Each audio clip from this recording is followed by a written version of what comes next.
GDP over the recent 5 years is exceeding 8%. Today, India is one of the key drivers of the global economy. If we look at the general picture, with the demographic factor, the process of urbanization and the potential for development, India is a leader of global growth for the coming decades. We understand that the current speed of development became possible through targeted policy of the government of India, headed by Prime Minister Narendra Modi. India is a significant player in global trade and is part of the group of the largest international exporters of products and services. India achieved significant, meaningful results in industrial and technological spheres and is, for instance, the leading vaccine generics producer in the world. And here in India, you produce more than 60% of the global vaccine doses that are exported to more than 150 countries all over the world. Up to 40% of such markets as the United States in generics are covered by Indian products.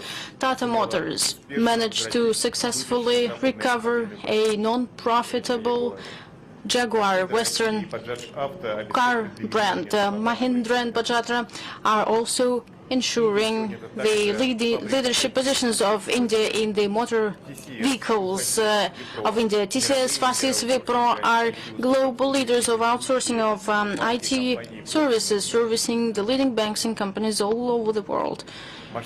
The scale of Russia-India cooperation over recent years has grown dramatically. 3 years ago, before our plan, the task was fulfilled to achieve the 30 billion for the volume of the trade. The plans were to achieve this figure in 2035, but we achieved it in 2022. Average annual growth from 2022 to 24 achieved to fantastic 8% a year, and general trade volume, as I mentioned, exceeded $60 billion and is soon reaching 70 billion. At the same time, we clearly see that the capabilities of India in supplies to Russia are not yet used effectively enough. India is the third economy of the world, and Russia is the fourth economy of the world, as I mentioned. And obviously, non-power trade between us is not aligned with the status. And if we look at how the needs are covered, needs of Russia in various products, products we buy from various countries of the world, we see that the role of India in this process, unfortunately, is minimal yet. The share of India in Russian import is not exceeding 2%. In this respect, we think that it is necessary to make an important step in our trade and economic relations to transform the structure of mutual trade streams and make our trade more balanced. And this will allow us not only to ensure meeting the tasks to achieve $100 billion by 2030 in our trade turnover. That's the goal articulated by the leaders of the two countries, but will also contribute to making our trade more balanced. And another important point, to become an additional driver for further deepening of comprehensive cooperation of our countries in technological and trade and commerce areas. Of course, going from 60 billion of the trade turnover up to 100 will go through increase of supplies of Indian goods and services to the Russian market. We see how what I'm talking about now is fully aligned with the initiatives and the policy which is underway in the Indian government under the leadership of Prime Minister Modi, Make in India program, and just recently launched large-scale program of export support. If we speak about the areas where India is strong and where we see much interest of Russia in such supplies, we can highlight 6 key groups. And across these groups, as we think, we will see maximum supplies. What I'm speaking about, goods, consumer goods, first of all. Number 2, food products and agriculture products. Number 3 is drugs, medicines, and everything related to medicine. Number 4, telecommunication equipment and IT sector services. Number 5, supplies of various parts for Russian industry. Number 6, labor resources. The goal of our forum is to enhance and intensify direct ties in the business communities of the two countries, to build new channels of cooperation with Indian exporters, and also fine-tune the supplies of Indian products and services from India to Russia. We see that such horizontal ties between businesses of two countries are not enough to build strategic long-term relations and build sustainable channels of supplies of products. From our side, we are ready to ensure proper conditions for welcoming Indian products and goods in the Russian market, and also to cooperate in building instruments to ease logistics, payments, certification, and other systemic questions that might arise. Today, in all the areas, we will have representatives of the government of Russia who will briefly speak about the interests and demands of Russia in supplies of goods and services. And next, Russian business representatives will speak about their real needs. Dear friends, the key things are in your hands. The horizontal ties between businesses is the key point.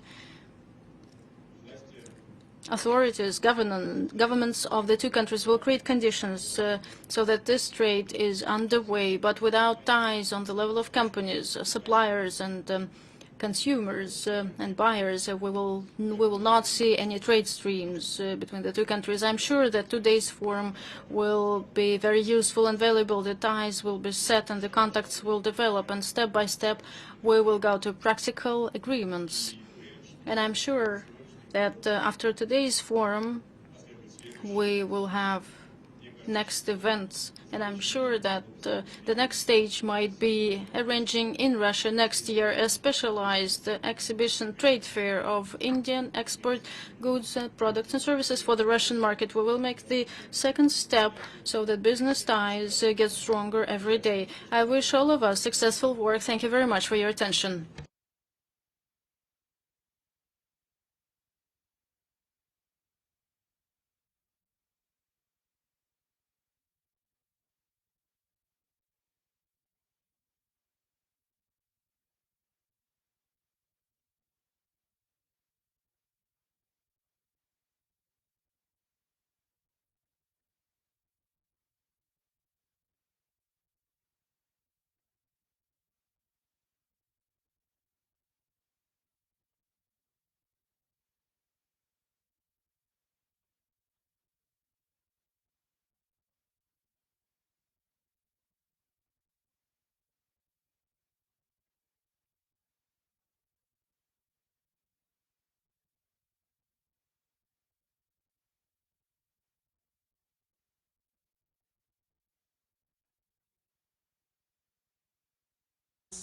Business forum का आयोजन किया जा रहा है, जिसमें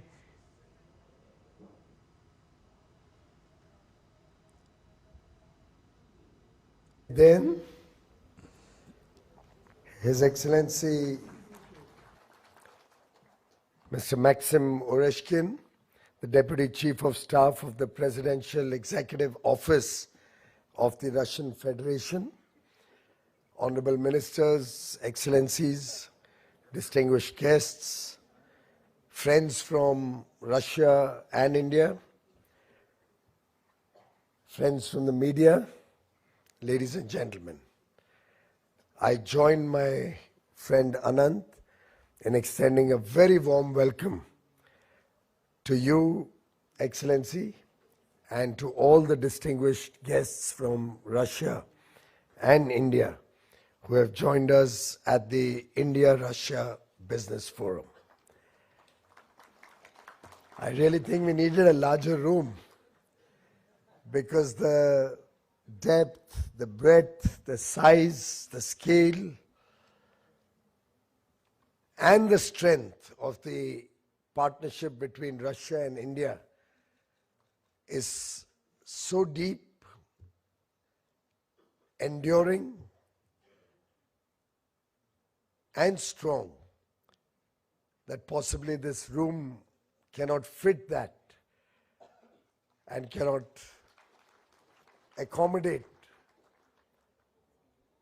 so many people who are interested in further strengthening this relationship in the years ahead.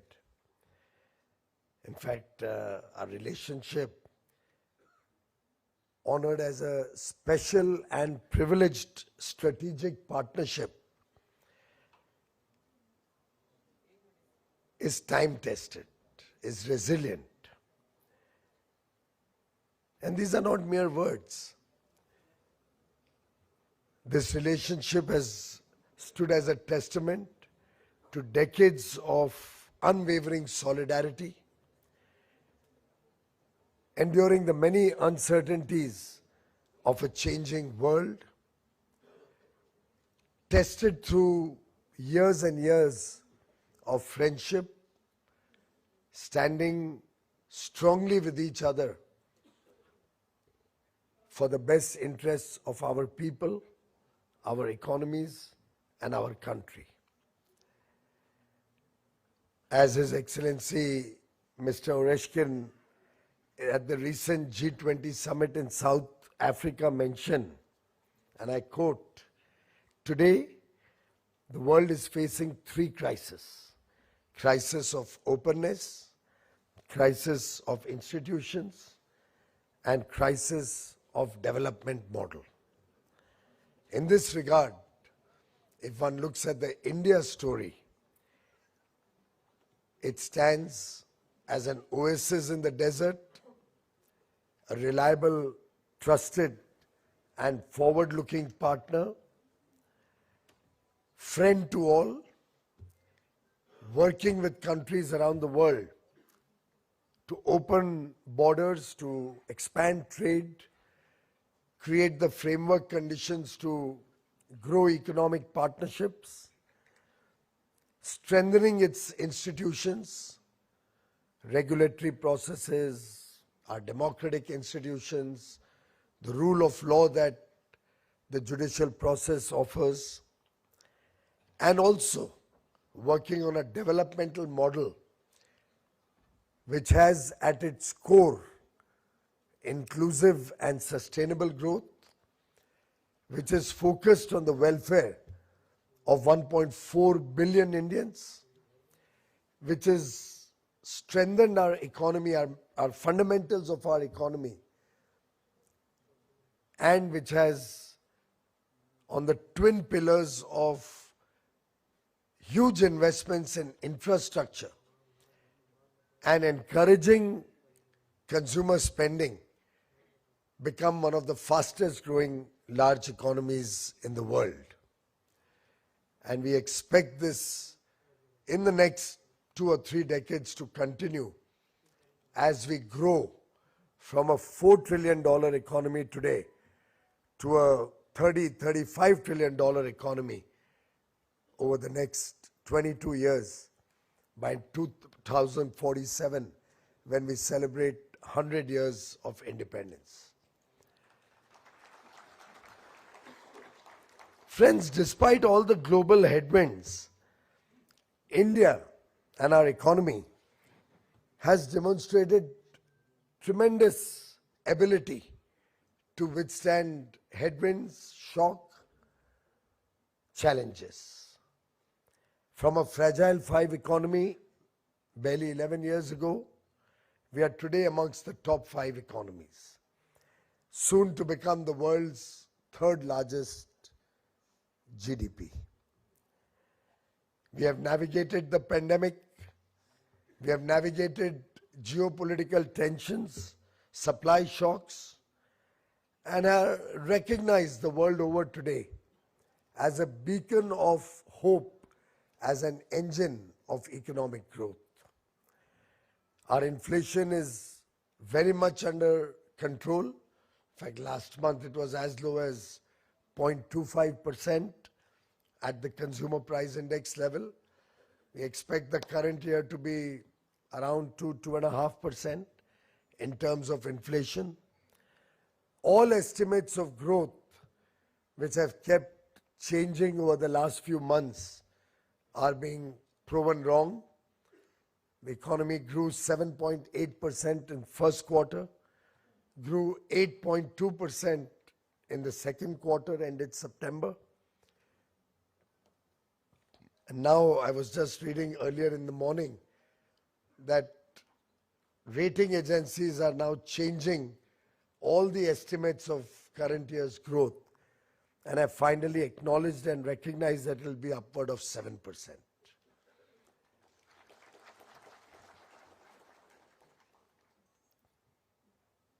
We have, when I talk about macroeconomic stability, strengthening the fundamentals of our economy, it has happened on the back of very bold reforms, transformational initiatives like a single tax across the country, the goods and services tax. Within that, evolving with the times to make it simpler, to make it more consumer friendly, to continuously bring down the rates of taxation and make it very friendly for the business community and encourage consumer spending.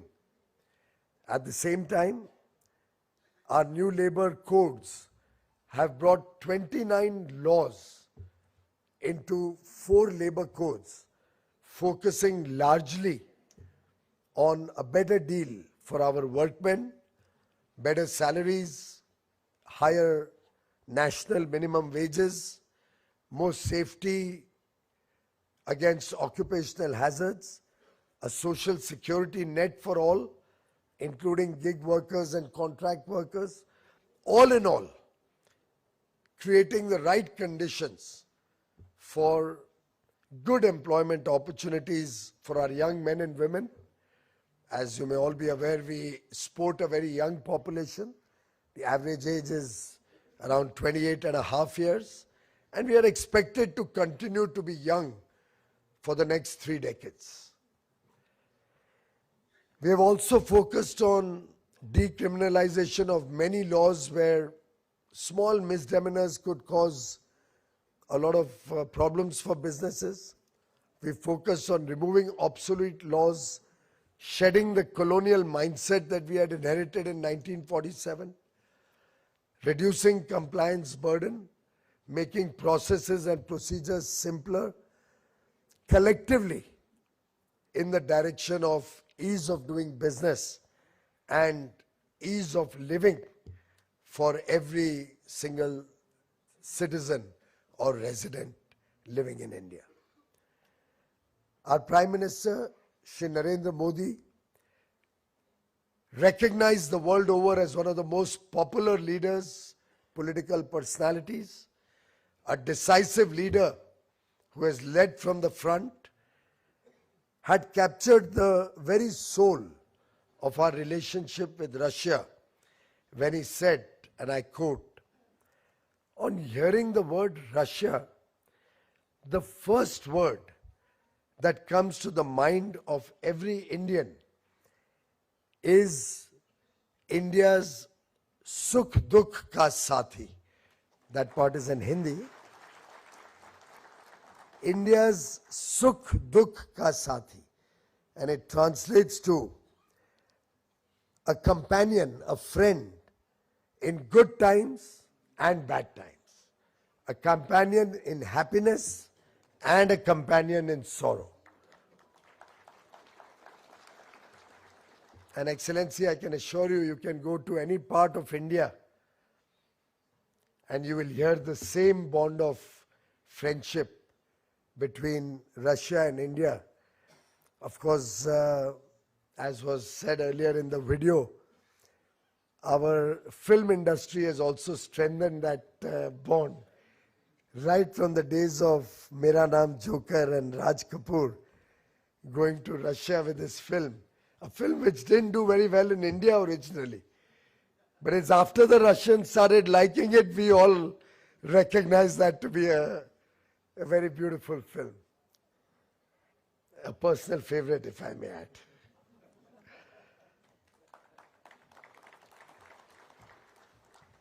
And the Prime Minister further went on to say, no matter how low the temperature dips below minus during the Russian winter, the India-Russia friendship will always remain full of warmth. And I think that is what we can see in this room today. Friends, a decade ago, in 2014, during Prime Minister Narendra Modi's first summit meeting with His Excellency President Vladimir Putin, we aimed for a $30 billion bilateral trade, as His Excellency just mentioned, by 2025. We are twice that already. Of course, you very rightly pointed out that it's very skewed and needs to be more balanced. We need to bring more diversity in our trade basket.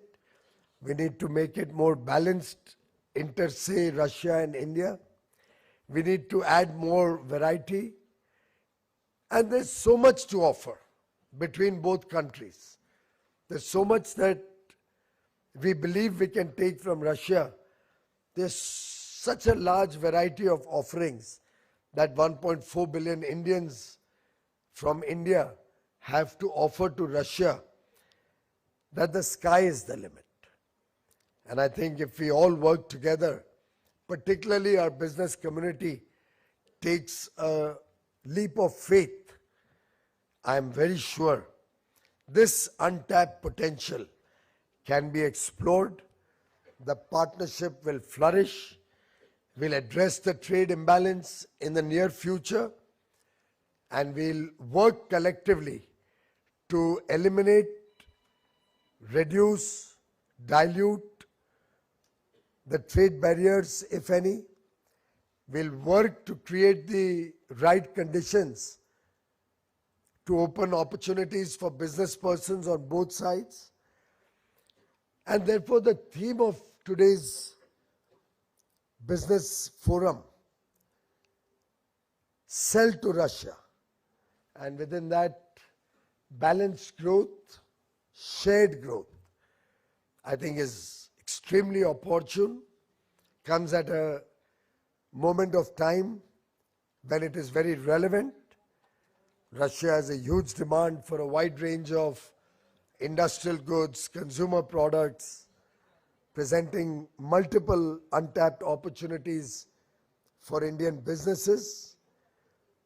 Many sectors with a strong potential would include, as you were mentioning, the automobile sector, whether it's cars, tractors, heavy commercial vehicles, electronics, smartphones, data processing equipment, heavy machinery, industrial components, textiles, food products, and many more. Friends, entrepreneurship runs deep in India's DNA. As we have developed our startup ecosystem to become the third largest in the world, propelling innovation across deep tech, agri-tech, fintech, defense, semiconductors, space, opportunities galore, which makes India a destination of choice, a provider of substance. I'm sure even investors looking for high value returns would find a lot of opportunities in India. Also, our demographic dividend, the young, hardworking, talented, skilled men and women can fill Russia's large 3 million talent shortfall that I'm told exists. And I can assure you Our young people are not only very hardworking, they will not complain that it's Friday evening or it's Saturday and we need to go off. Our young men and women are driven, willing to work 7 days a week if the requirement is there. Willing to really put in long hours, lot of hard work, very committed, very, very conscious of their responsibilities, outcome oriented. After all, we produce the world's largest number of STEM graduates, 2.4 million STEM graduates coming out of our universities and colleges every year. I am sure these young men and women, the talent from India, can inject innovative design skills, analytics, research, and other capabilities which will enhance Russia's competitiveness in the world markets. In conclusion, I would like to quote a phrase by Rasul Gamzatov, a Russian poet, and I quote, "There are no distant lands for those who have a friend nearby. Mountains do not divide us. They only lift our gaze higher to see another." In the same spirit, it is often said, when you cross one mountain, you only find many more ranges ahead to conquer. We may have achieved $70 billion of bilateral trade, but we cannot rest. We need to grow that. We need to balance that. We need to have the shared prosperity of both regions in our focus. In fact, Raj Kapoor's famous film Avara, whose timeless songs touched hearts across Russia, I am told, in a way epitomizes that friendship between the two countries. It reminds us that culture, like friendship, has no borders, has no boundaries.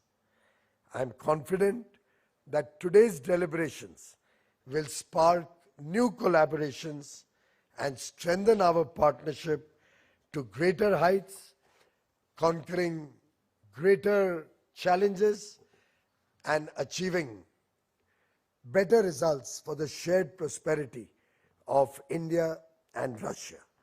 Dhanyavad. Thank you very much. Spasiba.